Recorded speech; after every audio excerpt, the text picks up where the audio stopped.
existe nada melhor. Não existe. Não existe nada Não melhor existe nada melhor do que ser amigo de Deus. Querido Deus, estamos mais uma vez em Sua tão preciosa presença, gratos ao Senhor pela Tua bondade, pela Tua graça e misericórdia, rogando ao Senhor a Tua piedade sobre nós mais uma vez, a Sua orientação, porque nós somos absolutamente dependentes do Senhor. Sem Ti, Jesus, nós nada podemos fazer. Toma a direção deste trabalho, abençoa nossas vidas, nossa mente, nosso coração, nossos lábios, para que possamos compartilhar palavras de vida e esperança, palavras inspiradas pelo Senhor. Assim também pedimos pela vida de nossos irmãos, amigos e amigas que compartilham conosco, que participam deste trabalho, assistindo, participando, interagindo conosco. Assim pedimos, Senhor, a sua direção, em nome de Jesus, desde agora e para todos sempre. Amém. Amém. A paz do Senhor, querido professor, Deus abençoe a sua vida. Nós começamos aqui mais um bate-papo, uma conversa franca e espiritual. E eu tenho a honra aqui de estar aqui comigo, nosso querido professor e presbítero Samuel de Barros. A paz do Senhor, meu querido. Pastor, professor Gerson, é uma alegria poder estar aqui mais uma vez com você e com nossos amigos que estão conosco nessa jornada aí, já de mais de 70 aulas gravadas, né? Muito obrigado a todos pelo carinho e pela interação conosco. Tá certo. Professor Samuel, nós começamos aqui uma lição então, a lição de número 10. Vamos falar sobre Jesus e o dinheiro, a tratativa que Jesus traz no Evangelho de Lucas a respeito do dinheiro, né? E é uma lição maravilhosa que nós aprendemos. O nosso textuário está no capítulo 18, versículo 24 de Lucas, que diz assim: E vendo Jesus que ele ficara muito triste, disse quão dificilmente entrarão no reino de Deus os que têm riquezas. E a verdade prática, o comentarista da lição José Gonçalves, ele nos traz um pensamento acerca desse assunto tão maravilhoso que é o ensino de Jesus a respeito do dinheiro, né? E ele fala: as escrituras não condenam a aquisição honesta de riquezas, e sim o amor a elas dispensadas. E a gente vê ali, né? E um certo príncipe chega diante de Jesus e perguntando: bom mestre, o que farei eu para herdar a vida eterna? A gente começa a observar naquela narrativa que aquele príncipe, ele tinha belos requisitos, né? Tinha alguns evangelhos chegam a chamá-lo de um sebo de qualidade. Era o genro dos sonhos de qualquer pai, né? Um moço com todos os pré-requisitos aí para iniciar uma grande família, uma bela e respeitável família, talvez mesmo da aristocracia da época. Um príncipe, um jovem que se destacava dentre os demais, que a palavra príncipe tem essa origem etimológica, né? O primeiro, aquele que se destaca, né? Era um menino que os outros imitavam no colégio, na escola, na sinagoga, que é o objeto da lição, né? Imitavam. Puxa, eu vou querer ser igual àquele ali. E é esse o moço que chega para Jesus e faz essa pergunta, aparentemente inocente, mas carregada de muita coisa, que só nessa pergunta e na resposta de Jesus vai ter muitas vertentes de respostas possíveis. Até mesmo a questão soteriológica, porque o que eu posso fazer para ser salvo? Nada, logo de cara, né? Você não pode fazer nada para que você seja salvo. Mas ele tinha boas obras, né? Tinha boas obras, e da parte humana não há nada que um homem possa fazer para ser salvo.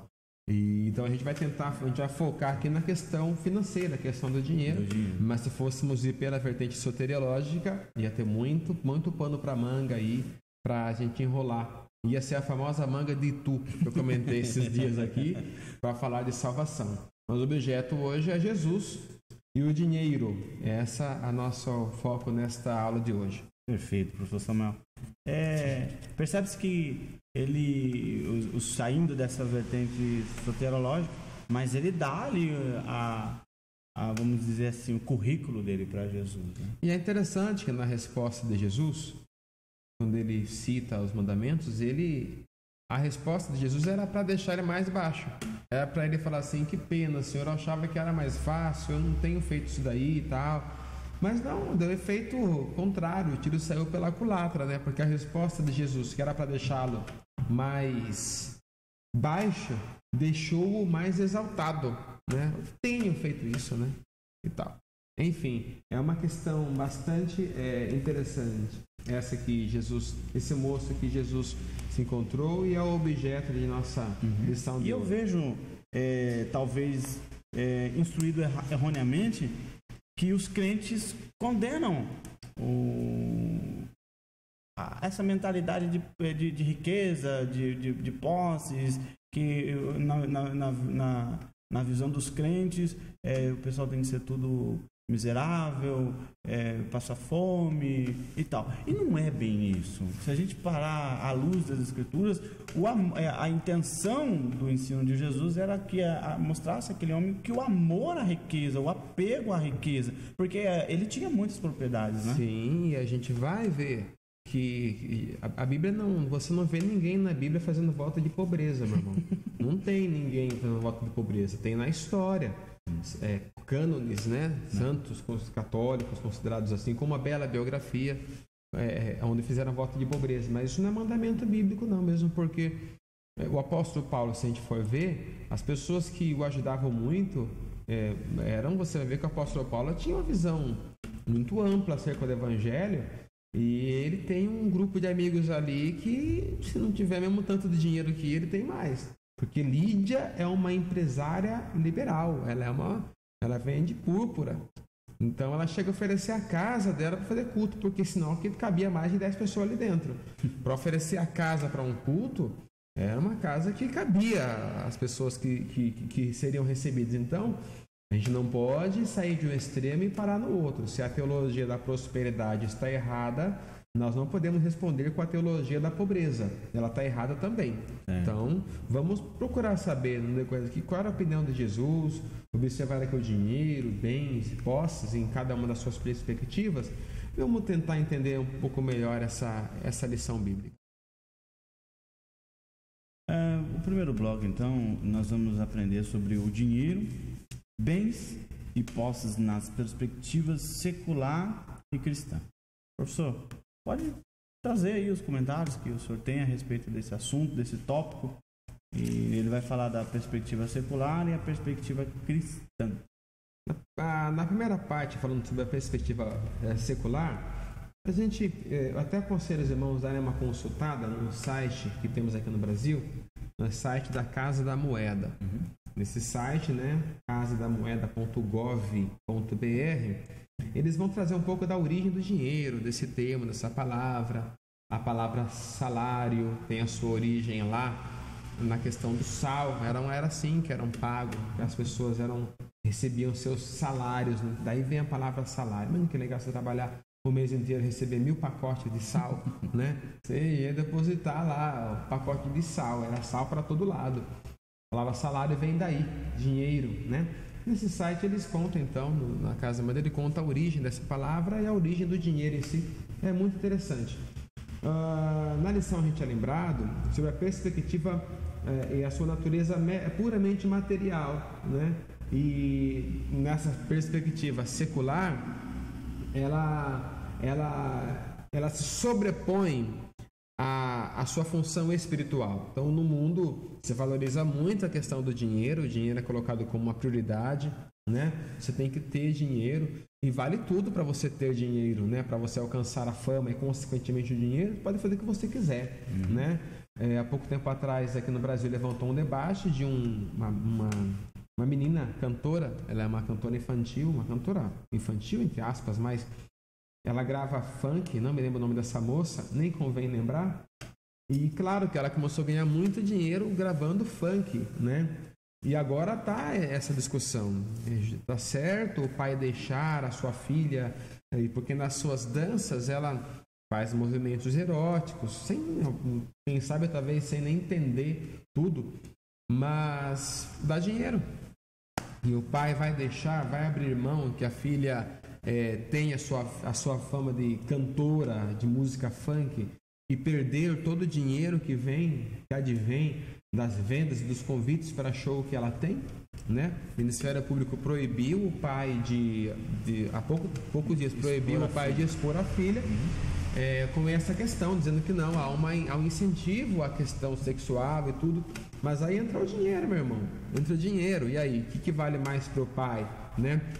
Vale a pena eu deixar a minha filha exposta a esta pecha de sexualidade, de promiscuidade, ou eu posso tirar proveito financeiro disso? Então, entra a questão financeira e ela pesa muito na decisão do pai, mas não só nessa questão, mas em tudo, né? O dinheiro na sociedade, ele é mesmo colocado em primeiríssimo lugar, como né? Senhor, né? Como Senhor mesmo, até mesmo os programas televisivos que oferecem dinheiro para algum cantor que ganhe a sua final, muitos dos nossos cantores evangélicos competem lá com músicas seculares. Enfim, e aí, como é que fica? É um dinheiro que vai ganhar, enfim. Tem várias questões aí a ser observadas, mas o dinheiro está sendo no mundo secular, é prioridade, é o fim de tudo, então vale a pena tudo para chegar até o dinheiro. Essa é a visão secular que o mundo tem. Exato. E foi também parte da proposta que o inimigo ofereceu para Jesus também. O poder, a fama, o dinheiro. Isso aí também estava no grande pacotão que o diabo veio oferecer lá para Jesus para tentar derrubar Jesus, né? Falando dessa questão. No ponto 2 dessa lição, ela fala sobre a perspectiva cristã. Então, se a perspectiva secular, o dinheiro é colocado como o objeto principal, o alvo principal, o fim de todas as coisas, na perspectiva cristã, o dinheiro já entra numa outra situação, numa situação de secundária até, né? A ponto da Bíblia, a Bíblia, ela não condena o dinheiro não é um problema na Bíblia, se fosse assim também, todo mundo estaria em pecado, né? Porque na Bíblia é um lugar, é o livro onde conta a história de muita gente rica, gente riquíssima, pessoas milionárias até, reconhecidas como os ricos assim, em toda uma região, em todo o Oriente, como Jó, enfim. Mas então a Bíblia não condena o ter dinheiro. O dinheiro não é uma coisa assim negativa em si mesmo, né? Mas professor, mas não é isso que a Bíblia diz, que o dinheiro é a raiz de todos os males? Exatamente. O amor ao dinheiro, né? Que os irmãos interpretam assim, né? Que o dinheiro é a raiz, não é o dinheiro, né? O amor ao dinheiro é a raiz de todos os males. Ter dinheiro vai nos proporcionar uma condição de fazer muitas coisas para Deus também, né? Pessoas que com dinheiro, até ganhadores de alma com muito dinheiro, Moody, né? Fantástico Moody, em sua biografia, ele era um homem muito rico, ele era um empresário na época, um homem com muito recurso, a ponto de, diz Orlando Boy em seu livro, os bancos eram alugados, o Moody bancava, ele alugava os bancos onde sentariam as pessoas que iriam participar daquele trabalho, eles alugavam alguns espaços públicos, então o Moody que bancava. Então a Bíblia não condena o ter dinheiro em si, não é pecado ter dinheiro, né? É que na esfera então secular o dinheiro vem em primeiro lugar, na Bíblia, na esfera cristã, na perspectiva cristã, a Bíblia fala assim, para que nós devemos incentivar a gente a buscar em primeiro lugar o reino de Deus e a sua justiça, com a promessa cristã, com a promessa do próprio Jesus, dizendo que todas as demais coisas, e isso inclui também a questão financeira, todas as demais coisas nos seriam então acrescentadas. Isso é a promessa de Deus para nós, promessa de Jesus, então, colocando o dinheiro como algo secundário. Em primeiro lugar, nos preocuparmos em buscar o reino de Deus e a sua justiça. E aí que entra o problema, porque muitos vêm para a igreja, muitos vêm e eu já vi muita gente comentar isso, na ideia de trocar de carro, comprar casa, na ideia de ter poder financeiro. E o Evangelho ele não promete isso para ninguém. Acho que a mensagem cristocêntrica está sendo deixada de lado E essa ideia da prosperidade, lógico, o cristão, ele é abençoado e tudo mais. Lógico, a bênção de Deus é aquela que enriquece e não acrescenta dores nenhuma. Porém, a mensagem central do Evangelho não é propriedade, não é riqueza, não é poder financeiro, e sim uma transformação interior do homem, e é o que o senhor acabou de dizer, o reino de Deus. Sim. E uma vez chegou um rapaz para Jesus muito preocupado com a questão financeira, e chegou com a escritura do terreno da casa dele, e falou: Senhor, eu vim pedir um favor para o senhor. O que você quer? Eu quero que o senhor fale com meu irmão, porque a gente tem uma terra aqui, vamos ter que dividir isso aqui certinho. Jesus falou: viu, espera um pouco. Quem foi que me colocou como repartidor de terra entre vós? Você acha que eu estou preocupado se você tem que estar com a sua escritura da sua casa? Isso não é mais importante para mim. Quem me colocou como repartidor de terra entre vós? Então aí, muitas igrejas vão por esse caminho, iludem as pessoas e estão vendendo até terreno no céu, enfim. Como a Igreja Católica fez há um tempo na Inquisição, querendo vendendo, perdão, as indulgências e tudo mais. Muitos evangélicos hoje também vendem muitas coisas, né?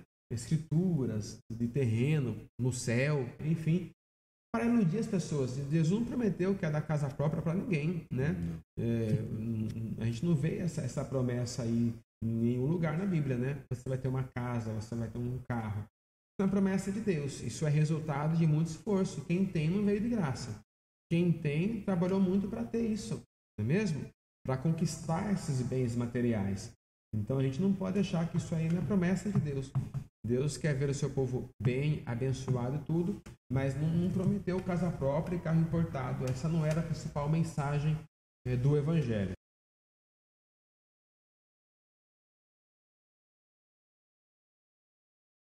A gente continua então no tópico 2, onde ele vai dizer aí: dinheiro, bens e posses no judaísmo do tempo de Jesus. Havia um contexto ali também, e por isso que Jesus ele veio dentro desse contexto trazer o ensinamento, que é a visão errônea que aquele povo tinha a respeito do dinheiro. O que a gente aprende aqui, professor Samuel?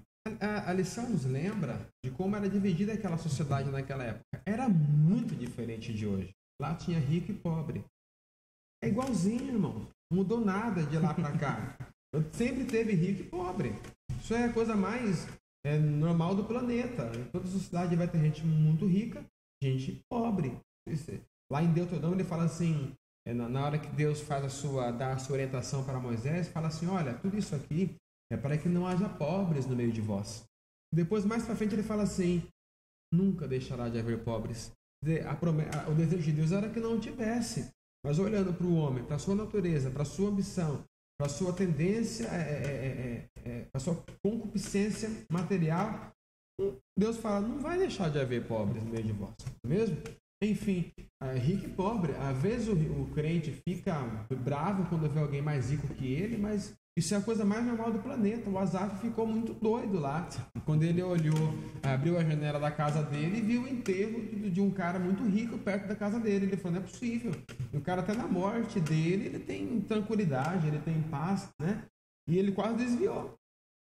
Ele que falou isso, né? Quanto a mim, quase que meus pés se desviaram. Ele ficou indignado quando viu uma pessoa que nem era cristã, que nem era crente, que nem servia ao mesmo Deus que ele, mais rica que ele. Pois bem, Asaf, quem sabe aquele camarada que nem é crente está acordando mais cedo do que você. Quem sabe, Asaf, a pessoa que está com mais dinheiro, está como diretor da empresa, estava se matando de delírio enquanto você não se preocupou tanto com isso. Quem sabe, Asaf, né? Aquele ímpio chega meia-noite em casa trabalhando, não é mesmo? Então tem várias coisas para você pensar, Asaf, né? E não achar que o cara ficar indignado porque aquele é mais rico. Então para de se preocupar, de ficar vendo quanto que o outro ganha, o outro é maior que eu, ganha mais dinheiro. Não se preocupe com essas coisas. É parte da sociedade, isso é normal, coisa mais normal do planeta. O rico e o pobre. Todo lugar tem essa divisão. No tempo de Jesus não era diferente. Na classe rica estava ali, né?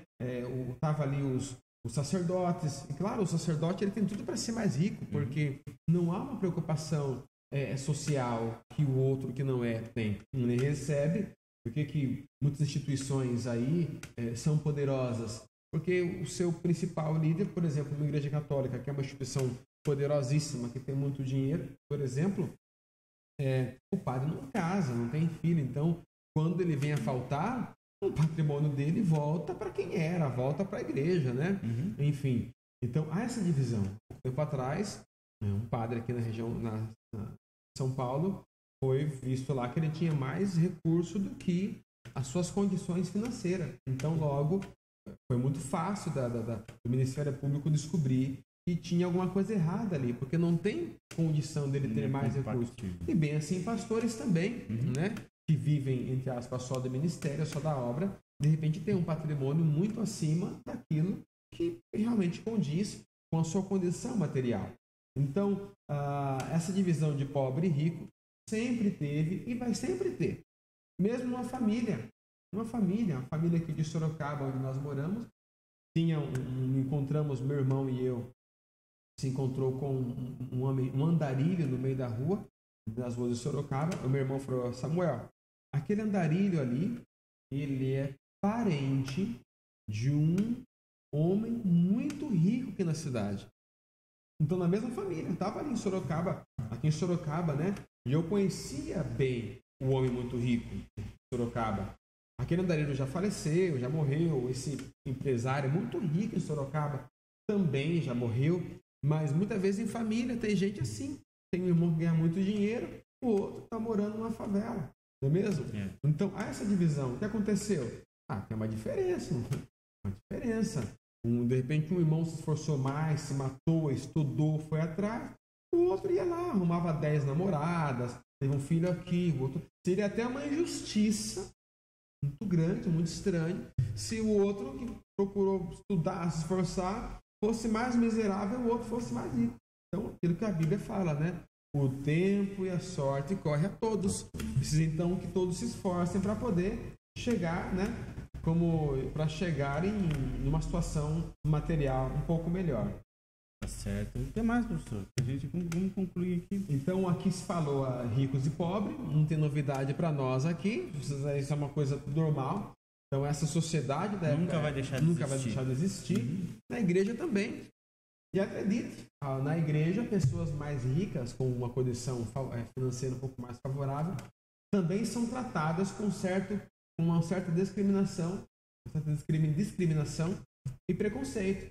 Por quê? Eu conversava com uma pessoa muito rica há um tempo atrás, aqui em Sorocaba, cristã, e ela dizia: irmão Samuel, porque eu tenho uma condição financeira um pouco melhor, os irmãos acham que tudo que faz na igreja, eu tenho que estar pagando tudo. E aí? Como é que fica? Né? Porque ele é rico, então tudo que tem ele tem que pagar. Tem que pagar, tem que pagar. Calma, irmão. E aí? Porque a pessoa agora é muito rica, ela tem essa obrigação, ela tem esse ônus por ela ser cristã, então tudo que ela faz, então tudo que precisa na igreja ela tem que estar pagando, né? Será que isso não vai gerar cristãos conformados em volta dela? Será que isso não vai gerar o famoso carrapato, né? O famoso, tudo é aquela pessoa que tem que estar pagando. Tem que tomar um pouco de cuidado, não é mesmo? Para não tentar agora que tem uma pessoa um pouco mais rica na igreja, uma posição financeira um pouco melhor, tudo ela tem que pagar. Ela tem que pagar tudo. A festa de jovens ela que paga, a festa de adolescentes ela que paga, a festa de oração ela que paga, tudo é festa ela que paga, não é mesmo? Aí o que vai acontecer? Aí você vai fazer um trabalho na igreja, alguma coisa em que o jovem, o adolescente precise trabalhar para levantar um recurso, para aprender que dinheiro não vem de graça, para aprender que dinheiro não cai do céu, não consegue. Porque o jovem já se conformou, ele acha que tudo vem do céu. Então, já organizamos trabalhos no Éden, participamos de eventos aqui na Igreja do Éden, onde os jovens saem pela rua catando latinha, catando lixo, catando reciclável, para aprender que o dinheiro não cai do céu, não. Tem que se esforçar para trabalhar. E tinham festas maravilhosas, era uma benção. E quem trabalha não come, né? Exatamente. É regra, né, professor? Então, a gente tem que também tratar líderes e jovens, os seus jovens, ensinando essas coisas para ele. Então, quantas vezes a gente faz algum trabalho na igreja incentivava, olha, vamos pegar uns bombons aqui, umas trufas de uma irmã que faz trufa, e vamos vender. Porque aí você está ensinando o jovem que tem que sair, tem que fazer, tem que trabalhar. Esses dias, uma adolescente da nossa igreja, ela deve ter uns 13 anos por aí, por exemplo, ela estava assim, indignada com a outra adolescente que estava trabalhando numa padaria. Ela falou, você trabalhar na padaria? Não. Quer dizer, já quer trabalhar, auxiliar executivo já. Então, quer dizer, tem que aprender que vem tudo. Hoje eu trabalho num cartório, há 20 anos praticamente. Eu entrei no cartório com 13 anos, estou com 34 hoje. Mas aos 9 anos eu já vendia coxinha, já vendi sorvete na rua, já entreguei jornal para a irmã Mercedes aqui da Igreja do Éden, né? Tudo isso eu fiz antes dos 13. E agora, você chega para um adolescente hoje, para um jovem crente, e fala, viu, vamos vender um sorvetinho na rua para você poder comprar suas coisinhas. Estamos criando uma juventude mimada, acostumada, meu pai paga. E quantas vezes a gente dava uma trufa, vamos vender lá, porque você tem que trabalhar para vir o dinheiro. Acontecia muito comum. O próprio pai, a própria mãe comprava do filho ou da filha, para não expor o filho ou a filha, porque parecia ser vergonhoso demais. A filha vendeu uma trufa, alguma coisa com um grupo, com um propósito de levantar recursos para um trabalho dele mesmo. Então, na cultura judaica, o trabalho já estava intrinsecamente ligado à formação do caráter daquele cidadão. Então, todo mundo tem uma profissão. Tenta achar na Bíblia alguém que não estava trabalhando quando Jesus foi chamado. Não. Todo mundo trabalhando. A nossa cultura não. A gente acostumou assim, o menor não pode trabalhar. Não pode trabalhar. O estatuto não permite.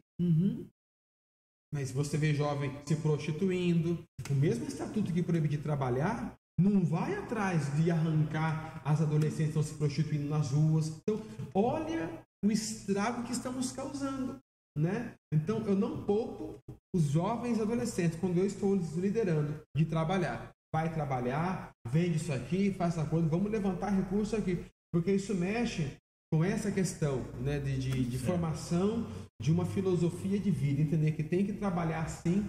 Jesus foi trabalhador. Ele era o homem, diz Isaías 53, experimentado nos trabalhos. Então, era um homem trabalhador. Mas meu pai, não há um Deus ali que trabalhe por aquele que... Então, Deus está associado ao trabalho. Deus não é contra quem trabalha, não. Não está na Bíblia, mas é verdade. Deus ajuda quem cedo madruga, né? Não é um versículo, né? Não pense que é versículo, mas é uma grande verdade. A Bíblia fala assim... Mas poderia até estar ali, né? Poderia estar ali, mas a ideia está ali, né? Socorria um que era esforçado, diz a Bíblia, não é mesmo? Então, essa diferenciação de rico e pobre, comum, normal, mas então temos que entender que isso era comum, na época já tinha essas divisões na Bíblia, na sociedade, hoje também. O assunto de rico e pobre, ele vai muito até além do que a aula nos propõe aqui, porque a gente poderia abrir um leque enorme aqui para poder tratar. Mas a ideia central é essa: o rico ele vai sempre existir e o pobre ele também vai sempre existir. O que acontece é que a gente vamos lutar, vamos levantar cedo, vamos trabalhar, vamos procurar, que nem diz aí, bater cartão e pegar no batente cedo, porque só existe, professor Samuel, eu aprendi isso aí logo cedo, também fiz como o senhor fez. Já vendi jabuticaba no carrinho de mão na rua, alface no meio da rua. E você sente vergonha de ter feito isso um dia? O trabalho dignifica a gente. Exatamente, a gente fica contente, né? Enquanto contente. muitos estavam num trânsito vendendo droga, sendo usado de cavalo, de traficante, e foi isso que formou meu caráter, traficante, a gente estava trabalhando, isso não é desonroso, né? De forma alguma. Então eu acredito assim, o que eu aprendi isso cedo, que só existe um lugar em que o dinheiro ele está na frente do trabalho, né? Isso aí é uma frase, talvez até quem está nos ouvindo aí já ouviu isso aí. Só existe um lugar onde o dinheiro está na frente do trabalho. Sabe onde é? Dicionário. Só ali mesmo, né? Que ele vem antes, porque sempre ele vem depois, né? E quando os discípulos precisavam especificamente de dinheiro, que foi o caso quando dormiram numa certa pousada lá, e vieram cobrar injustamente de Jesus um valor, falaram assim, Senhor, Pedro ficou até com meio constrangido, vou ter que cobrar Jesus aqui, né? Jesus, será que não está pagando? Alguém chegou e falou assim, você é um dos... Não, eu sou Pedro, eu estou junto com o chefe ali, Jesus, ele está tomando um café, lavando aqui. Ah, tá. Pergunta para ele se ele não paga o que ele deve, não, porque tem que pagar a pousada aqui do que ele ficou aqui. E para Pedro cobrar Jesus agora? Falou, Senhor, me dá licença, né? Data vênia, né? As devidas vênias me permite fazer uma cobrança. Oi, Pedro. O homem está cobrando da gente aí o valor da pousada. Dormimos aqui, tem 12 bocas aqui, ó. Tomamos um café, acordamos, estão cobrando, né, a nossa pousada. Jesus falou assim, Pedro, eles cobram esse valor dos filhos ou dos estrangeiros? Senhor, eles cobram só dos estrangeiros. Ele falou assim, então logo nós não precisaríamos pagar, porque nós somos filhos, somos estrangeiros, somos todos aqui, somos todos judeus, né? Ele falou assim, mas para não escandalizar, às vezes o crente faz isso, né, irmão? O crente faz isso, muitas vezes para não escandalizar, para alguém não ficar, não é nem para evitar a confusão, né? Paga para não ver uma confusão. Eu conheço muito crente assim. Eu já vi crente cobrar 10 centavos do outro. Misericórdia. Já vi crente assim, né? Que é meu e não abre mão. E a pessoa que me contou essa história tá assistindo aí. A pessoa que sempre ajudou, tá? Mas um dia ficou faltando 10 centavos, irmão. Eu vim cobrar, ficou faltando 10 centavos que o irmão me pagou lá. E era uma pessoa que sempre foi muito ajudada por aquela. Então, foi cobrar 10 centavos. Irmão, tem cada tipo de gente por aí que só Jesus para ter misericórdia. Então, o que eu estava falando mesmo? Que eu já esqueci. O senhor estava dizendo de Pedro, que estava lá. Então, aí Jesus falou assim, Pedro, mas para não escandalizar, vai pescar. Aí, olha o trabalho, irmão. Imagina o tempo que você levou. Sentou Jesus lá, e Pedro fala, até achando que onde é que ele vai arrumar uma vara agora para ele pescar? Tem uma vara, anzol, linha, tempo, senta, puxa, joga lá, espera o peixe fisgar, e tá lá sentado, canta o hino 15, termina o hino, não termina, e joga de novo, pega o peixe, puxou, pegou o peixe, trouxe para Jesus, cortou o peixe. Olha o trabalho, mano. Cortou o peixe, dinheiro. Não era mais fácil dar do dinheiro, meu irmão? Mais fácil Jesus ter dado dinheiro? Sei lá, fazer sair da orelha, como os mágicos fazem, né? Opa, puxa, faz aparecer uma nota de 100 reais. Poder para isso ele tinha, né? Ele tem. Então, mas Jesus fez o quê? Jesus fez assim, Pedro, o que você faz? Você precisa de dinheiro. O que você faz melhor? Você, irmão. Você, eu, Samuel, Sr. Gerson. Deus nunca dá dinheiro para ninguém. Deus não dá dinheiro para ninguém, né? Mas tem um irmão, diz aí, estavam pregando por aí, que ele ora e faz aparecer 20 mil na conta corrente do outro irmão. E ora, entendi, irmão. Como é que você vai justificar isso para imposto de renda depois? Né? A não ser que o Espírito Santo vai querer que você sonegue o imposto. Então, é muito estranho esse testemunho. Eu não tenho essa fé. Eu já digo de cara, não tenho essa fé. Porque eu vou ter que negar, eu vou ter que sonegar a Receita Federal. Como que eu vou dizer que apareceu 50 mil na minha conta lá? E é complicado. Quem que me doou? O Espírito Santo doou para mim? Então, tem coisa que a minha fé não alcança, né? Esse tipo de história. Pois bem, mas Jesus falou assim, Pedro, o que você faz de melhor? Você cozinha? Você faz bolo? A irmã Janice nos mostrou umas bonecas fazendo ali e tal. O que você faz de melhor? Então é em cima disso que você faz de melhor. É em cima disso aí, Deus vai dar o dinheiro para você. Mas Deus não dá o dinheiro, Deus dá o trabalho. E depois do trabalho vem o dinheiro. Igual Jó. Se ilude com Jó. Tem gente que acha que Jó abriu a janela da porta da casa dele e começou a cair notas de 100 da árvore. Começou a cair lá, Jó. Tropeçou um pacote com notas de dinheiro. Alguém jogou uma maleta no quintal da casa dele cheio de notas. Não, para com isso, meu irmão. A história de Jó é muito longa. Sabe-se lá, Deus, quanto tempo levou desde a sua crise até a sua completa restauração. Né? Quem sabe, Jó sendo começa de novo a renegociar. De novo a renegociar. Um negócio aqui, um ali.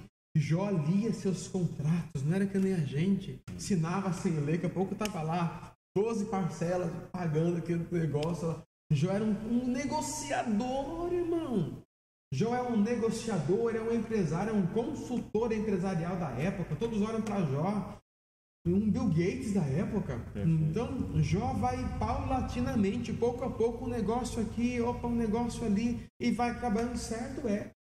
Tempos depois, lá no final, vemos que Jó está com o dobro de tudo que ele tinha. Mas o que é isso? Obra do Espírito Santo? Um milagre aconteceu na vida de Jó? Foi uma campanha de descarrego que ele participou? Não. Um homem sensato, temente a Deus, íntegro, sincero, que foi trabalhando a sua habilidade física também, sem abrir mão do seu temor a Deus. Jó, negoção para você aqui, Jó. Por quê? O que tem aí? Negoção. Esses bichos aqui, esse boi. Vamos contextualizar com hoje, como fizeram comigo. Samuel, fui arrumar minha bicicleta uma vez. Samuel, olha, apareceu uma bicicleta aqui para você. Você pode comprar ela. Fala, verdade, a bicicleta é muito boa. Olha, ela custa R$2.500. O rapaz está pedindo 400. Verdade, negócio bom. Problema. A minha casa era perto de um condomínio fechado. O top aqui de Sorocaba. Minha casa não é a top, mas é mais ou menos perto. Ou seja, foi muito óbvio para mim que aquela bicicleta era roubada. Que coisa linda, irmão. É muito bonito. Eu pedalando ali, ó. Oh, Deus é fiel. Quem te viu passar na prova e não te ajudou, e vai cantando lá, sabor de mel. Aleluia. Daqui a pouco para aquele Porsche do meu lado.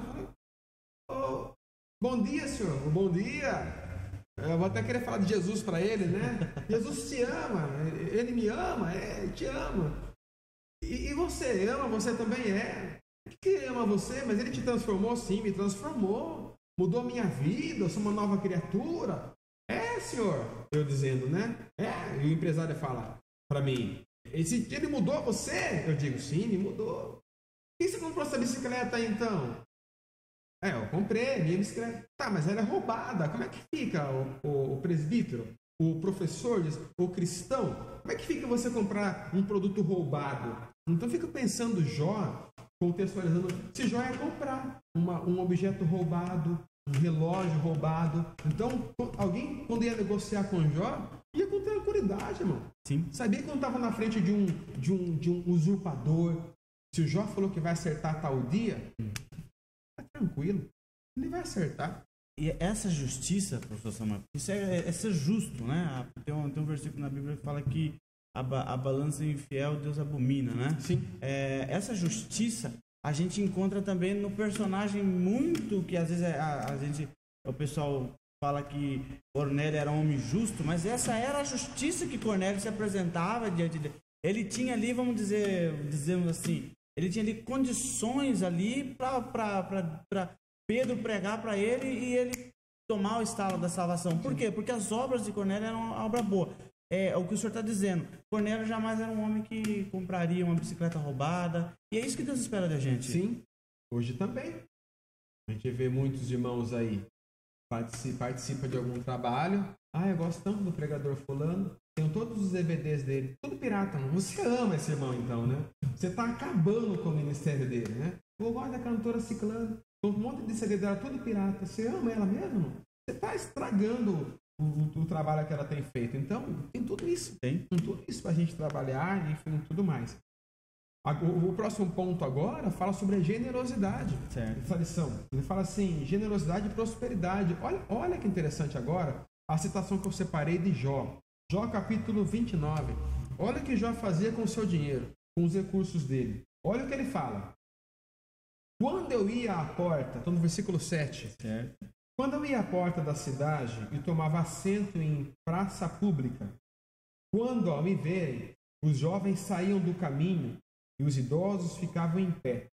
Os líderes se abstinham de falar e com a mão cobriam a boca. Então Jó chegava, o povo já para escutar as palavras de Jó. As vozes dos nobres silenciavam e as suas línguas colavam-se ao céu da boca. Olha o que Jó fazia com todo o dinheiro que ele tinha. Veja se ele humilhava alguém, se ele esculachava alguém, se ele esnobava, colocava uma foto no Face lá da limusine dele. Veja se ele fazia isso. Todos os que me ouviam, olha isso, Todos que me ouviam falavam bem de mim. Olha, ninguém falava assim, o cara é arrogante, o cara pensa que é o tal. Não. Todos que me ouviam falavam bem de mim. E quem me via me elogiava. Pois eu socorria o pobre que clamava por ajuda. Olha, Era justo. o Henrico, preocupado com o pobre, se alguém passasse perto do meu jogo, uma esmolinha, sobe no meu camelo aí, vou te levar, você vai comer um banquete lá em casa aí. Então quando eu via o pobre que clamava por ajuda e o órfão que não tinha quem o ajudasse, olha as causas que Jó defendia, sendo ele um homem muito rico. O que estava à beira da morte me abençoava, né? E eu fazia regozijar-se o coração da viúva. Imagina a mulher viúva, contemporânea aos tempos de Jó, perdia seu marido, com certeza vinha ali um pacote de comida, de arroz, de feijão e tal. O que é isso? Olha, eu não sei o que é. Eu sei que eu sou funcionário do Jó aqui e a senhora conhece. Sei. Ele mandou entregar essa cesta básica para a senhora. Ele ficou sabendo que a senhora perdeu o seu marido, que a senhora está sem condições financeiras. Ele mandou trazer durante um tempo aqui a cesta básica para a senhora, né? Então ele fala assim, fazer regozijar-se o coração da viúva. Está na Bíblia isso. Versículo 11, versículo 14, a retidão era minha roupa e a justiça era o meu manto e o meu turbante. Eu era os olhos do cego, os pés do aleijado, eu era o pai dos necessitados e me interessava pela defesa de desconhecidos. Mas Jó, você vai ajudar Você conhece o cara? Não conheço. Mas Jó, você vai dar esse dinheiro para ajudar o cara? Mas você conhece ele? Não conheço. Mas eu me interesso para defender ele. Eu quebrava as presas dos ímpios e dos seus dentes arrancava suas vítimas.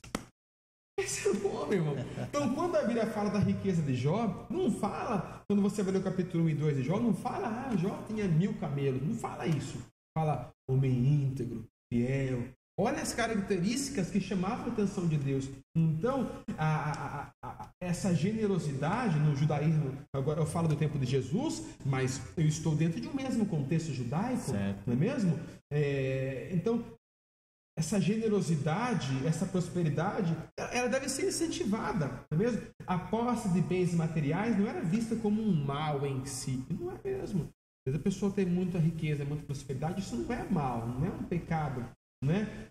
Salomão e Jó serviram de inspiração àqueles que almejavam prosperidade, né? E ser próspero tem nada a ver com ser rico, tem nada a ver. Tem muita gente rica aí, meu irmão, com muito dinheiro e ela não é próspera, não é próspera. Tem uma frase que eu não sei quem é o dono dela, que diz assim: tem pessoas que são muito pobres, são tão pobres que ela tem só dinheiro. E é isso, são pobres, ela tem só dinheiro, são pobres, ela tem só dinheiro. Não tem paz, não tem amizade, não tem liberdade, tem só dinheiro. Veja os negócios da FIFA aqui, né? Aqui no Brasil. Então, aí pegaram um empresário aí, tal.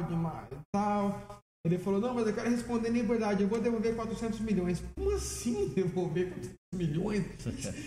Quem devolve isso? Quem foi que não levou? Não, quem devolve 400 milhões desviou quanto? Para devolver um valor que ninguém consegue nem imaginar o que é isso, né? Tem dinheiro, mas não tem paz. Não tem paz. Deita a cabeça no travesseiro, fica aquela preocupação, né?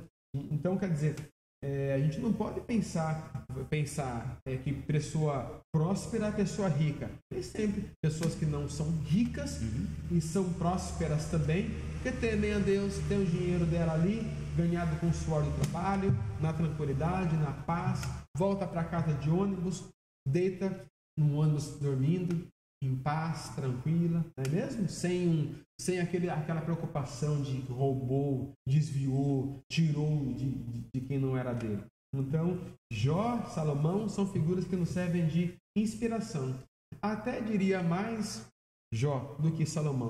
Não colocaria Salomão como um exemplo nessa parte, porque Salomão tem uns problemas assim que complica um pouco a sua moral nesse lado, né? Eu, Samuel, não citaria Salomão, até mesmo também na construção. Salomão fez uso de mão de obra escrava, e isso traz uma certa discussão, porque ele não colocaria Salomão, colocaria apenas Jó nessa Jó, Abraão também, Abraão tudo bem, Abraão e Jó, mas Salomão não. Na minha opinião. O bloco 3, então, da lição, nós aprenderemos aí sobre o dinheiro, bens e posses nos ensinos de Jesus. Então, olha que interessante, irmão. Os estudantes do Núcleo de Apoio Cristão, este é o site, tá bom? Você pode consultar lá. Vamos fazer uma pesquisa bíblica. Olha que interessante. Eles encontraram, porque a gente fala assim, ficar falando de dinheiro, falar de dinheiro tem que falar de salvação. Tem que falar de Jesus, não tem que falar de dinheiro. Pois bem, eles encontraram 215 versículos na Bíblia, no Novo Testamento agora, né? 215 versículos que falam de fé. 215 versículos que falam de fé. E encontraram 218 versículos que falam de salvação. Guardou o número aí? 215 versos falam de fé, 218 versos falam de salvação e de dinheiro. 2.084 versos falando de dinheiro. Olha aí, irmão. Olha que tabu. Olha a ênfase que foi dada a essa questão no Novo Testamento. Então a gente pensa que não é um ponto de se preocupar, mas é o que mais ocupa as páginas agora do Novo Testamento. A fonte dessa pesquisa está o núcleo de apoio cristão. Você vai encontrar mais informações sobre esse assunto lá. Consulte, é muito bom. Então, há uma ênfase. É importante a ser dada. Eu me assustei com os números, porque eu não esperava tanta expressividade em cima desse assunto que nós não damos tanta importância assim. Né? Professor, na verdade, assim, quando a gente pega o título desse segundo bloco, ele vai falar de Jesus, ele alerta sobre os perigos que haveria sobre a riqueza, né? Exatamente. Não sei se o senhor ficou sabendo recentemente aqui na região de Sorocaba, isso aí foi mídia nacional, um felizardo aqui da nossa região foi contemplado com mais de 33 milhões de reais na loteria das caixas. Foi em Sorocaba aqui. Foi. Então, inclusive, uma das parentes desse felizardo, ela trabalha para o empregador a qual nós somos subordinados. Sim. E então as informações estão ali mais ou menos um pouco próximas, né? E não sei se o senhor ficou sabendo recentemente, esse felizardo, ele veio ser encarcerado. Ele foi preso porque foi encontrado com ele porte ilegal de arma. Ele caiu pelo porte ilegal de arma. Talvez com medo, né? De alguém pegar o dinheiro dele. Porque só falta o cara ganhar 33 milhões e ele sair com a maleta do banco, né? Só falta. Tem gente que não entende, né? Mas então... Guardar no colchão. Parece até cômico, né? Mas é uma realidade. Ele caiu lá. Ele não foi fiançável porque ele era reincidente. Não deu para pagar fiança. O dinheiro dele não conseguiu pagar a liberdade dele. O que eu acho interessante é assim, professor, é que ele ficou tão preso ali na questão do dinheiro, talvez por segurança, ele quis fazer a própria segurança dele. Meu Deus do céu, filho, pega esse dinheiro, aplica no banco. Sai fora. Some do Brasil. Volta só, manda cartão. Vai pra Havaí, pelo amor de Deus, né? Fala que vai transferido pela empresa, inventa alguma coisa. Mas, e teve um no Rio de Janeiro que ganhou, parece, 40 milhões. E esse caso também entrou no Brasil muito famoso. Ele tava beleza a casa dele, a família dele. Morava numa favela lá, mano. Olha que situação. Esse realmente precisava de dinheiro, mas não tanto, né? 40 milhões é muita coisa. E vivia em união estável com uma mulher lá e ganhou alguma coisa em torno de 40 milhões. Foi mais que esse de Sorocaba que ganhou. E daí, o que aconteceu? Estava em paz a união estável. Estava estável. Não estava estável até a hora que essa bolada caiu na conta dele, né? Porque daí Ele até era uma pessoa deficiente física, ele vivia em cadeiras de roda. Ou seja, a mulher era uma pessoa que realmente gostava dele, porque uma pessoa deficiente já é uma coisa para a pessoa não ser excluída, mas ainda assim a mulher estava com ele. Enfim, a mulher pagou um cara para matar ele, ele morreu. A mulher pagou alguém para matar ele, e esse cara morreu. A mulher, não sei se ela morreu, mas ela tá presa também. Às vezes não compensa, né? Às vezes não compensa ter tanto dinheiro assim, não é mesmo? Eu costumo brincar com meus amigos e falar assim, gente, eu não ligo para dinheiro. Eu brinco, eu falo assim, quem liga para dinheiro é o pessoal que eu tô devendo, porque eles ligam em casa perguntando quando é que você vai pagar. Então eu não ligo para dinheiro, quem liga são eles. Eu vou só trabalhando e vou pagando as minhas contas, vou pagando minhas contas lá, não é mesmo? Mas existe bastante perigo a requerida, né? Teve uma pessoa também, essa é aqui da igreja do Éden, e guardava o dinheiro no colchão, ia guardando. E essa pessoa de bastante idade e tal, tadinha, veio a falecer, ficou tudo no colchão lá, o dinheiro, ficou tudo no colchão, levantaram o colchão, um monte de dinheiro lá, tudo vencido já, não valia mais nada, não dava nem para trocar mais. Ficou guardado o dinheiro, né? Então aqui vem duas coisas importantes, porque Jesus fala sobre... Jesus não associou a piedade com a prosperidade, né? A riqueza de alguém nada dizia sobre sua real condição espiritual. Olha aí. Então, parece que quem tem muito dinheiro é muito abençoado, quem tem pouco dinheiro é menos abençoado. É um pensamento bem pequeno esse, né? Nem sempre. Eu vi uma pergunta em cima disso aí que o senhor está falando, da questão da espiritualidade, da bênção de Deus estar atrelado ao dinheiro. E uma pessoa me perguntou, falou, gente, justamente na questão do dízimo, porque eu não sei se a gente pode abrir esse leque aqui, mas ela perguntando assim, o pessoal da congregação cristã não dá o dízimo, e são raça para ser abençoada. E o crente, que é o cristão da igreja evangélica, ela é ensinada a dar o dízimo e nem sempre está abençoado. Eu vi essa pergunta aí. E não é bem por aí, professor, porque ele não está atrelado. Lá também tem pessoas que... Tem gente que para um Civic na porta da igreja e tem gente que vai de cavalo. Então tem de tudo. Em todo lugar tem, irmão. Tem assembleano muito rico também. Tem gente pobre na Universal, irmão. Exatamente. Tem gente pobre na Mundial. Mas é óbvio que esses não vão ter espaço para contar um testemunho de salvação. Por exemplo, vai ter espaço quem vai contar um testemunho de uma bênção material e não de uma bênção espiritual, né? Eles fizeram até uma charge, né, da pessoa, conta a bênção aí, daí a pessoa conta a bênção. Porque eu quero contar que Jesus me salvou minha família, agora estamos vendo, mas conta a sua bênção agora. Ele queria outra bênção material, não uma bênção que contasse uma obra espiritual, uma obra de Deus, uma bênção material.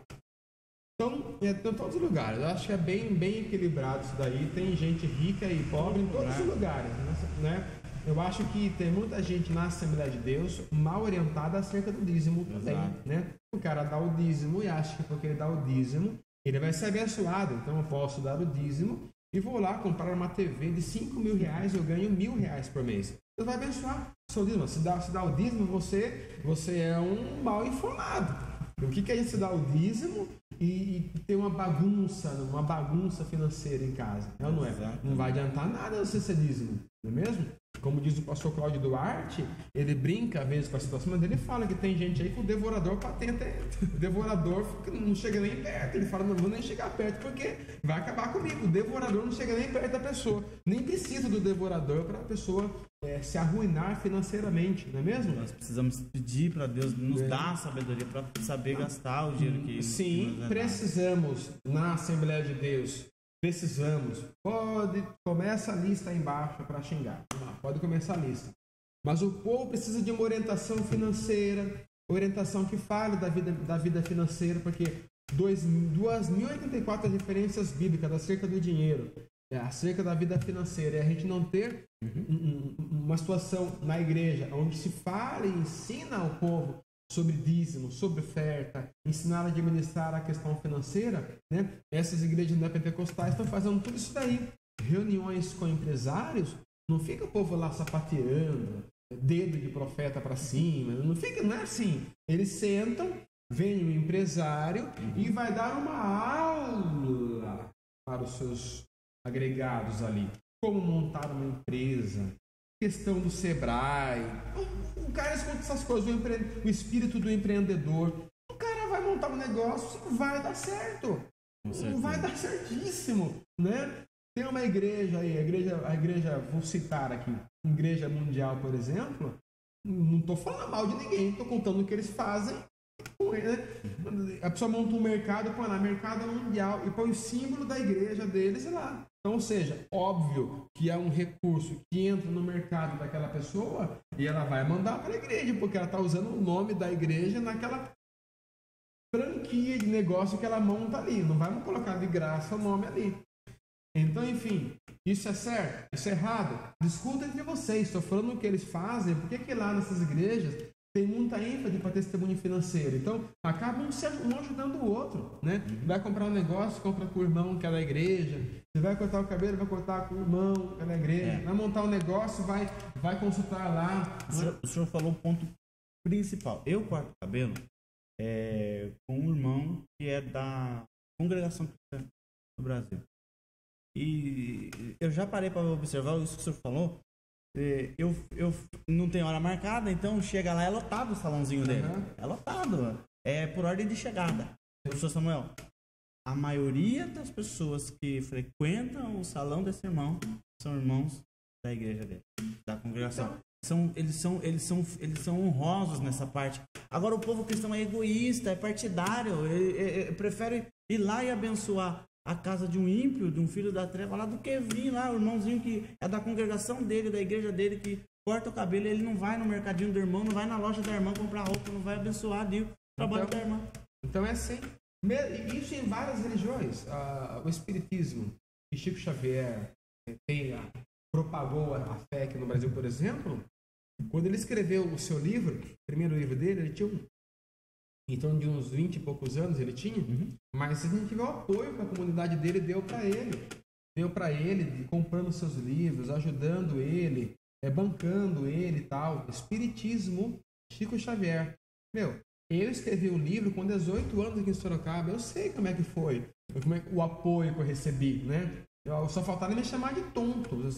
Para que escrever um livro? Então, quer dizer, é diferente. Então a gente tem que mudar um pouco nossa visão em cima dessa questão de ajudar, de apoiar, incentivar, cooperar. Mas a ideia não foi minha, professor Samuel, não vou te ajudar. Então é assim, as pessoas não apoiam. Então, quer dizer, a gente tem essa dificuldade. A igreja tem que mudar um pouco a sua opinião acerca do dinheiro, acerca da vida financeira, né?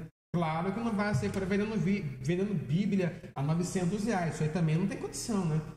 Não tem condição. Tem que ter bom senso. Tem que ter um bom senso. Aí não é isso que estamos falando aqui. Estamos falando de a igreja precisa receber orientação bíblica acerca da vida financeira. Até mesmo para não cair nas armadilhas aí fora, que acontece muitas vezes. Um crente está aqui na igreja dele, na Assembleia de Deus, e manda a oferta no banco lá do irmão sei lá, da igreja do R.R. Soares. Congrega aqui, toma ceia aqui, coopera aqui, senta aqui, guarda o carro no estacionamento da igreja, mas o dinheiro dele vai para... Tá estranho isso daí também. O que é isso aí? Falta de orientação acerca da vida financeira. E tá cheio de gente assim. Tá cheio? Cheíssimo, né? Tem muita gente que pensa assim.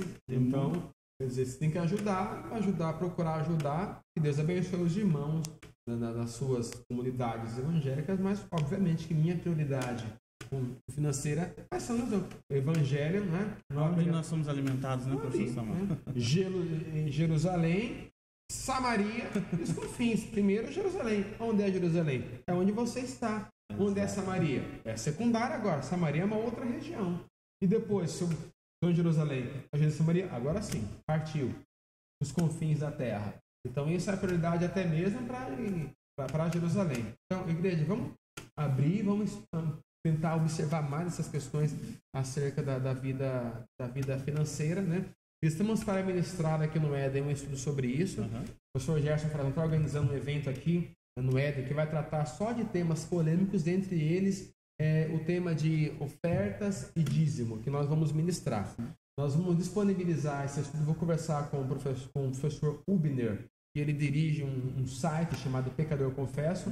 Vamos colocar isso num site, esse estudo lá. Vai gravar, professor Gerson? Vai gravar, vamos gravar. E quem sabe lança esse estudo aí no canal da Escola Dominical aqui do Éden. Então vocês vão ter acesso a estudo e vamos ter sobre isso também, sobre vida financeira. Isso, professor, de fato, vem para provar para nós que nós temos muito trabalho pela frente. Temos muita coisa a fazer na questão do ensino do preparo, até mesmo de como uma pessoa vai lá ofertar e vai dizimar. Porque o conceito, ele muitas vezes ele se perdeu no meio do caminho. E Jesus, ele nos alerta sobre esses perigos, sim. Ele nos ensina, e o professor Samuel aqui com esse comentário aqui, a confiança nossa é em Deus. Não é naquilo que eu tenho, não é no dinheiro que eu tenho. E inclusive, eu quero contar para o professor Samuel que eu fiz um convite. Nós temos todo o primeiro sábado do mês, a minha família, por parte de esposa, ela tem um culto familiar. Reúne, somos lá, são 7 famílias, são 7 filhos, com suas respectivas famílias. O professor Samuel até foi ministrar lá, num culto lá. E nós temos esse culto que há mais de 8 anos fazemos, entre família. Então a gente sempre está chamando um irmão para estar trazendo uma palavra, para participar do culto com a gente. E eu fui abrir o convite para o irmão. Eu gostei. Todo irmão muito abençoado. Não, poderia levar para nós lá uma palavra e tal. E o senhor não precisa ter problema nenhum. Eu vou buscá-lo na sua casa.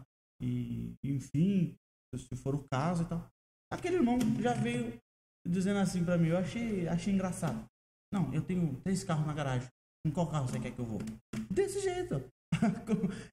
O título dele, a posse dele, a condição que ele tinha, falou... entende? Eu acho que a gente se apega muito àquilo que eu tenho. E Jesus, ele nos ensina para confiar em Deus. Confiar em Deus. E ele fala que Lucas parece que desencoraja a gente, né, na questão de aquisição de bens. E desencoraja a gente nessa questão do bem. E o que o senhor falou assim, de se apegar. Porque aí vem a definição da intenção do coração do ponto 4 da lição. Ele define a avareza como um apego, estou com a lição, ponto 1. O apego demasiado e sórdido ao dinheiro, né? E mesquinhez. Então tem isso também. Uma vez eu vi um estudo muito bom de um irmão ministrando sobre missões. Temos que amar missões, temos que fazer missões, porque missões estão no coração de Deus, e é aquela história que você está careca de ouvir em todos os cultos de missão. Eu estava na nossa igreja sede, e um pastor da igreja desse irmão estava aguardando para entregar o relatório dele, e eu estava ali, dando sopa ali. Irmão Samuel, por favor, você não pode entregar para mim o relatório de missões da minha igreja? Porque eu tenho que fazer alguma coisa ali, e é outra fila lá. Então eu peguei, não, imagina, estou à disposição.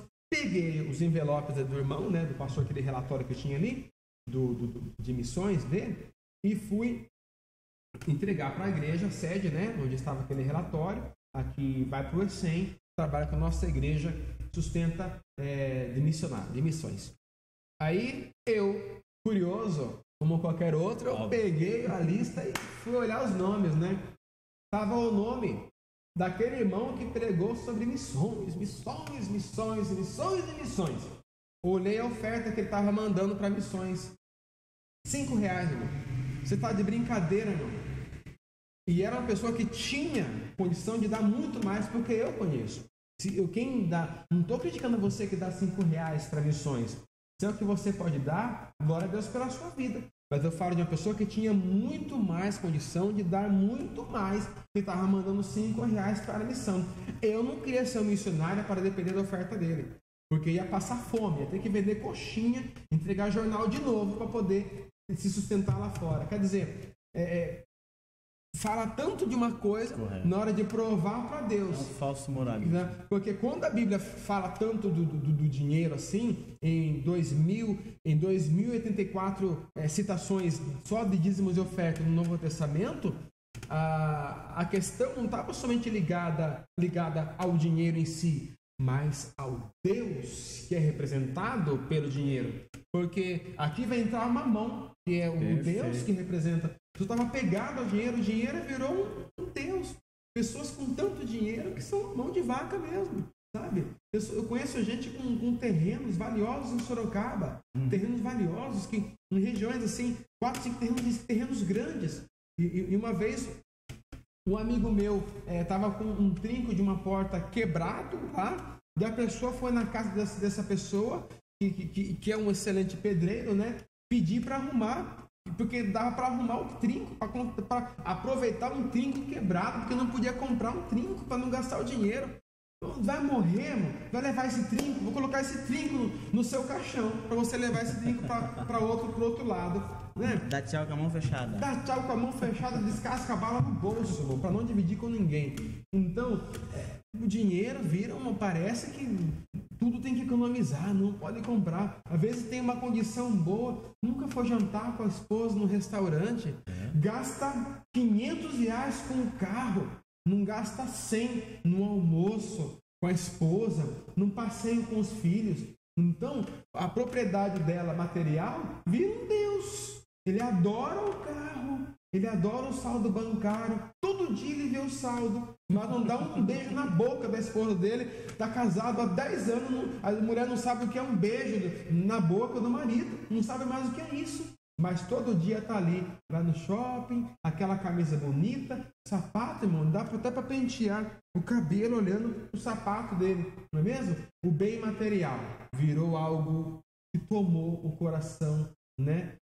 O coração dele, e não tem nenhum lugar mais para Deus, né? Deus é Senhor de tudo, menos da minha vida financeira. Então, Jesus fala aqui sobre a intenção do coração, né? Definiu aqui então o que quer dizer a avareza, e fechando aqui minha participação, ele fala para a gente entesourando tesouros no céu, né? Lá está, a gente acumular tesouros no céu. Deus pode nos prosperar aqui, não tenhamos dúvidas.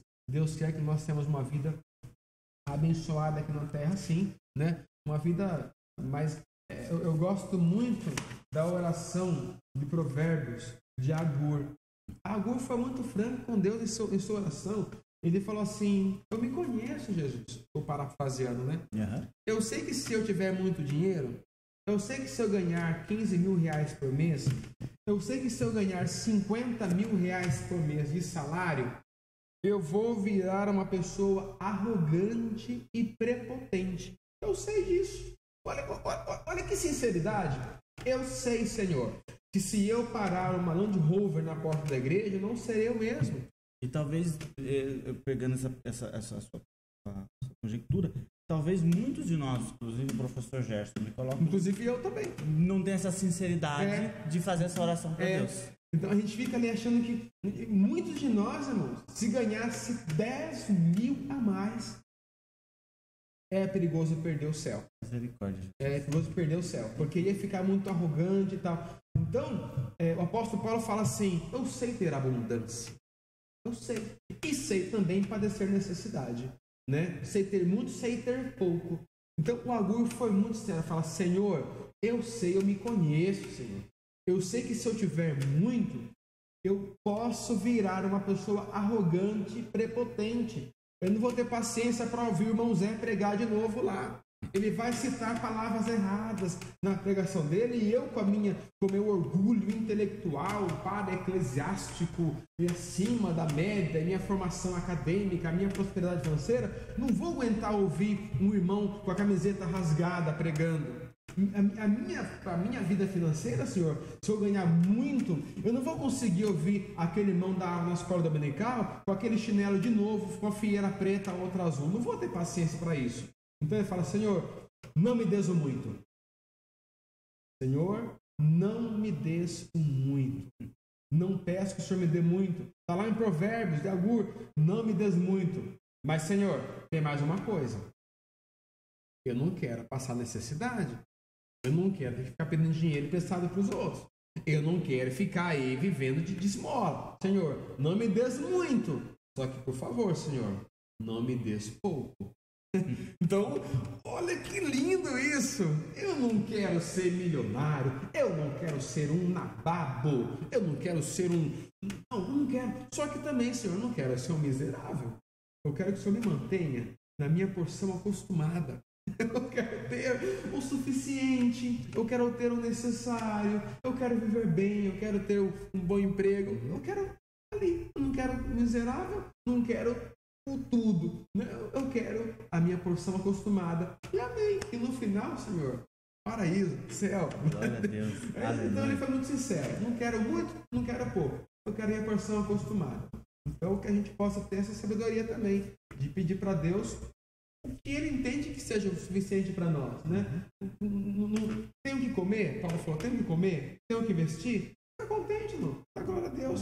Porque tem gente com tanto dinheiro, tanto recurso, que não tem a paz que você tem, a alegria que você tem, não pode dar uma volta na rua que está debaixo de ameaça, né? Diz o jornalista da Atena, a Marcelo Rezende, que estava uma reportagem sobre os juízes que condenaram pessoas importantes no Brasil.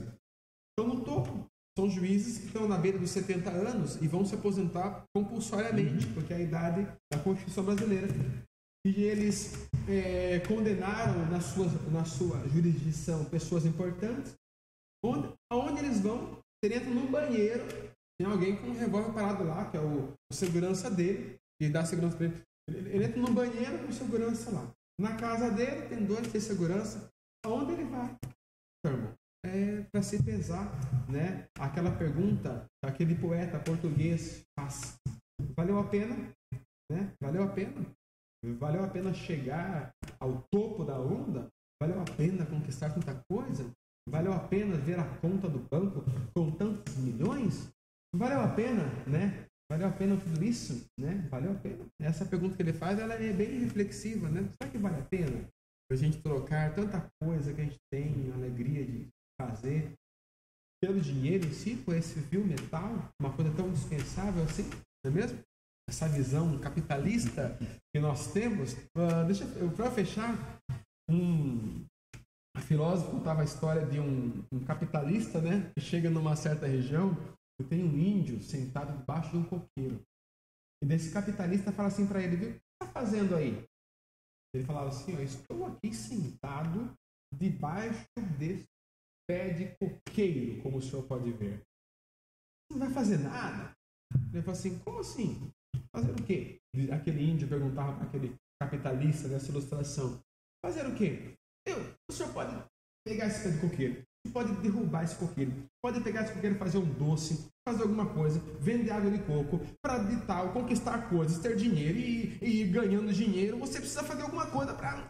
Tá, mas para quê? Porque vai chegar um dia que você vai ter muito dinheiro e você vai poder ficar tranquilo e ficar, de fato, sem fazer nada. Eu falei, eu já não estou fazendo isso? Eu já não estou fazendo isso, pelo amor de Deus, né? Mas é uma ilustração que mostra bem essa visão capitalista. Muitos gastam a sua saúde para ganhar dinheiro e depois gastam seu dinheiro para tentar recuperar a saúde que perderam. Exatamente. Professor Samuel, fechando então essa lição, eu quero deixar aqui um versículo bíblico, porque muitas vezes nós, os crentes cristãos, e essa lição foi dada para nós, né? E nós nos preocupamos muito em trabalhar incessantemente. Às vezes deixamos até de ir no culto, fazer uma hora extra, trabalhar em 2 empregos. Me entendam, o irmão Gerson não está condenando o irmão trabalhar e procurar se manter a sua família, mas às vezes isso sai do comum, isso sai da normalidade. A palavra de Deus fala, buscar primeiro o reino de Deus. O pastor Samuel aqui mencionou muito bem. E tem um versículo que me chama muito a atenção, está falando até muito comigo por esses dias. Ele diz assim: ele verá o fruto do seu penoso trabalho e se alegrará. E o professor Samuel falando aqui desse pensamento, né, desse poeta, ele dizendo, valeu a pena. Então, às vezes, aqui nessa terra, não vale muito a pena no sentido material, mas quando a gente está com a nossa vida estar de fato com a bênção de Deus, que é ela que enriquece e não acrescenta dores, com certeza, lá nas mansões celestiais, o Senhor Jesus vai dizer assim para o senhor: ô Samuel, valeu a pena, viu? Valeu a pena. Porque a Bíblia fala que ele vai ver o fruto do seu penoso trabalho e o sacrifício. É lógico, nós estamos falando aqui do sacrifício de Jesus, coisa que ninguém poderia fazer por nós, mas até mesmo as leves e momentâneas tribulações não se comparam. Com peso de glória, nos há de ser revelado. Amém? Com certeza vai valer a pena. Glória a Deus. Tá certo, professor Samuel. Deus abençoe a sua vida e o Senhor continue lhe abençoando muito para que possamos dar continuidade a esse trabalho. Obrigado pelo apoio e pela dedicação do trabalho. Obrigado, Gerson. É uma alegria estar aqui. Obrigado a todos os irmãos, amigos que nos prestigiam com esse trabalho. Mudamos um pouco hoje o áudio. Vocês vão perceber uma diferença. O professor Gerson tem se esforçado bastante aí para melhorar o áudio. Então, estamos ouvindo vocês, estamos atendendo as solicitações e acreditamos que o áudio hoje vai ficar muito bom, né, professor Gerson? Vai sim, acredito. Muito obrigado, irmão. Continue nos dando sugestões, por favor. Né? Sim, sim. Nós estamos ouvindo e atento às solicitações de vocês, às exigências também, né? Que nós sabemos que vocês falam, porque vocês acreditam no trabalho que nós fazemos aqui e nos prestigiam com o seu tempo, com sua participação, com a sua audiência. Muito obrigado a todos vocês. Não existe nada melhor do que ser amigo de Deus, caminhar seguro na luz, desfrutar seu amor, ter a paz no